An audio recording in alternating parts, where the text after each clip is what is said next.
Oke, selamat siang. Berjumpa kembali dengan Wong Ganteng Tegal ya. Belum mandi tapi masih ganteng. Nanti tanggung mandinya habis konten.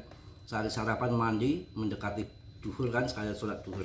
Saya akan kasih info yang sangat penting menarik untuk di siang hari ini. PP udah saya perkirakan dari kemarin udah kuat di 0,004 ataupun 0,073. Ini saatnya akan naik lagi, hanya weekend saja volume kecil agak turun melemah. Kalian gunakan untuk masuk hajar lagi. Dan untuk koin-koin yang terbang duluan kalian nggak usah ngiri, kayak siren, kayak tetek merah segala macam tuh paling sesaat doang. Kita yang akan puluhan kali lipat nanti di PP. Alhamdulillah Mas Bro kemarin ketipu 1 juta di TikTok itu 3 hari atau 4 hari yang lalu. Sejak itu saya tutup semua pertiktokan dan nggak pernah buka-buka lagi, lebih kondusif, lebih tenang. Ternyata kemarin yang DP lain itu ternyata temennya teroris, temennya itu apa, sindikat penipuan online. Aduh, langsung saya hati itu langsung patah, plak, ini buang aja TikTok buat apa, setan bener bilang gitu ya. Ini ada berita yang menarik di dalam yang akan terjadi ke depan. Jangan melihat kalian sesaat jangka pendek sesaat, tapi lihat ekonomi global yang akan terjadi ke depan. Si Trump itu tanggal 15 si Powell diganti dan akan pemangkasan suku bunga lagi ugal-ugalan di tahun ini. Inflasi terjadi, dolar melemah, orang akan lari ke kripto. Dan ini serangan juga, kita agak pengalaman dikit dari ini ya. Ini serangan juga termasuk dari ASEAN kawan. Ya, ada 3 fakta. Dolarisasi ASEAN meroket 163%, tembus 147 triliun. Kiamat dolar makin dekat. Apalagi si Trump kayaknya nggak peduli banget sama dolar sekarang, sama kripto, sama berapa ya. Keselak saya. Oke, langsung kita bahas pengalaman dikit lah ya. Langkah agresif Cina, negara-negara ASEAN dalam mengurangi ketergantungan terhadap dolar Amerika Serikat kini semakin nyata melalui integrasi sistem pembayaran lintas batas. Ini hati-hati, kita harus mengetahui geopolitik global secara ekonomi supaya kita itu arah ke depan jangan melihat jangka pendek apa yang terjadi tahun 2026 dikatakan bull market terbesar ataupun super satu dekade super cycle siklus. Itu bisa terjadi dengan berbagai macam fundament yang sudah mengarah ke situ ya. Langkah agresif Cina dan negara-negara ASEAN dalam mengurangi ketergantungan terhadap dolar Amerika Serikat kini semakin nyata melalui integrasi sistem pembayaran lintas batas. Tren dedolarisasi ini menjadi topik hangat di kalangan investor cryptocurrency karena berpotensi merambah tatanan ekonomi global secara signifikan di masa depan. Bagi Anda yang aktif berinvestasi pada aset digital seperti BTC maupun ETH, memahami pergeseran dominasi mata uang ini adalah sebuah kewajiban. Satu adalah integrasi ORIS dan Alipay tanpa dolar. Ini mantap, kalian harus memahami itu. Cina dan Indonesia baru saja meresmikan sistem pembayaran kode QR bersama dengan memungkinkan warga kedua negara bertransaksi tanpa perlu menukar uang dolar. Good news. Inisiatif strategi ini merupakan bagian dari upaya besar Cina untuk mengintegrasikan ekonomi Asia Tenggara sekaligus memangkas hegemoni ataupun mata uang barat maksudnya ya. Warga Indo kini cukup menggunakan plafon ORIS untuk membayar langsung di Cina, sementara warga Tiongkok dapat memakai Alipay saat bertransaksi di Indo. Ini mantap ya, makanya jangan skip supaya kalian tahu kedepannya akan seperti apa dolar.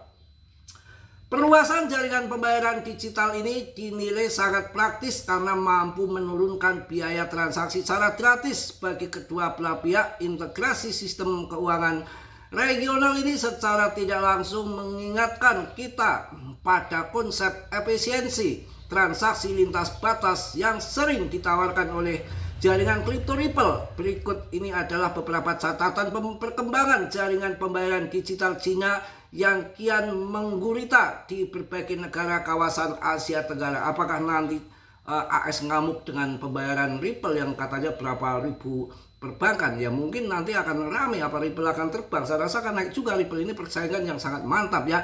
Thailand telah mengimplementasikan skema pembayaran mata uang lokal bagi turis Cina sejak bulan Oktober lalu.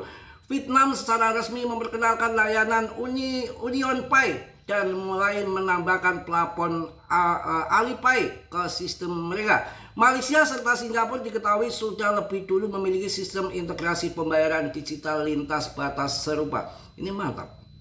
Dua lonjakan perdagangan tembus 147,16 triliun. Dorongan kuat menunjukkan kemandirian finansial ini terjadi di tengah tekanan nilai tukar yang cukup berat bagi mata uang rupiah di pasar global. Para analis mencatat bahwa nilai tukar rupiah terhadap dolar AS sempat menyentuh di angka 17.400-an dan terus berjuang di atas level rata-rata pergerakannya. Berikut ini adalah rincian data fantastis yang membuktikan keberhasilan agenda dedolarisasi antar negara kawasan Asia Tenggara pada awal tahun 2026 ini. Mantap ya, satu penyelesaian perdagangan lintas batas menggunakan mata uang lokal berhasil mencapai nilai fantastis sebesar 147,16 triliun. Gila, mantap, ataupun 8,45 miliar. Angka transaksi untuk lokal tersebut mencerminkan lonjakan aktivitas perdagangan yang sangat masif hingga 163% dibandingkan periode sebelumnya. Infrastruktur koneksivitas pembayaran regional diproyeksikan mampu memproses lebih dari 12,9 juta transaksi di paruh pertama tahun depan. Paham nggak? Ngertinya PP mulu nanti. 3. Pemangkasan tarif dan kebijakan terbuka Cina. Untuk memperkuat agenda dedolarisasi tersebut, Cina secara cerdas memadukan ekspansi pembayaran digital ini dengan reformasi kebijakan perdagangan yang sangat terbuka. Otoritas kepabeanan di seluruh penjuru Tiongkok ini sedang memproses lonjakan impor besar-besaran di bawah program pembebasan tarif bea masuk yang jauh lebih luas. Kebijakan insentif bea cukai ini diprediksi akan menjatuhkan harga air untuk beberapa komoditas unggulan sebesar 15% hingga 20% bagi para pengusaha yang membeli barang dari Cina. Pokoknya kalau saya baca semua mabok kalian juga belum tentu ngerti. Yang jelas persaingan dolar semakin tidak dibutuhkan dengan ASEAN. Dengan dedolarisasi ASEAN meroket 163%, tembus 147 triliun, kiamat dolar makin dekat. Apakah nanti akan kripto menggunakan kripto untuk dolar XRP?